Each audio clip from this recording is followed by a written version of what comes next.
حاجه، انت كده بتقدمي الكونتنت وبتعملي نفسك، برافو عليكي. انا اخصائي علاج طبيعي، انا بنفسي بقوم بعد ما المحاضره بتخلص بصور الجست اللي عندي وبقول لها ايه رايك في المكان، ايه رايك في المحاضره، ايه رايك في الدكتور، وبنزل على مثلا الجروب بتاعي انا. طب انا عايزه اعمل حاجه اعلى، اعمل ايه؟ فده نوع من انواع التسويق. بس لو ما عملتي كده، عشان النقطه دي هنجي لها كمان شويه، عملتي كده من غير سبونسر ادز ما استفدتيش الاستفاده الكبيره من اللي انت عملتيه. يعني اي حاجه في الدنيا على السوشيال ميديا من غير سبونسر ملهاش لازمه، من غير ما نصرف ملهاش لازمه. لان في كذبتين بيحصلوا دلوقتي في الماركت.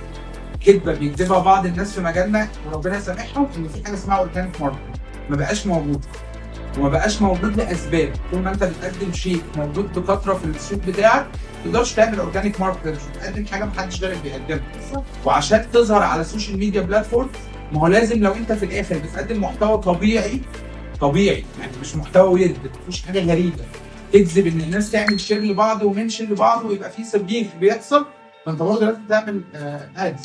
فلو انت بتاخدي الفيديوهات دي بس من غير ما تستخدمي الادز، لا بستخدمها، فيبقى الفيديوهات ما اتشافتش.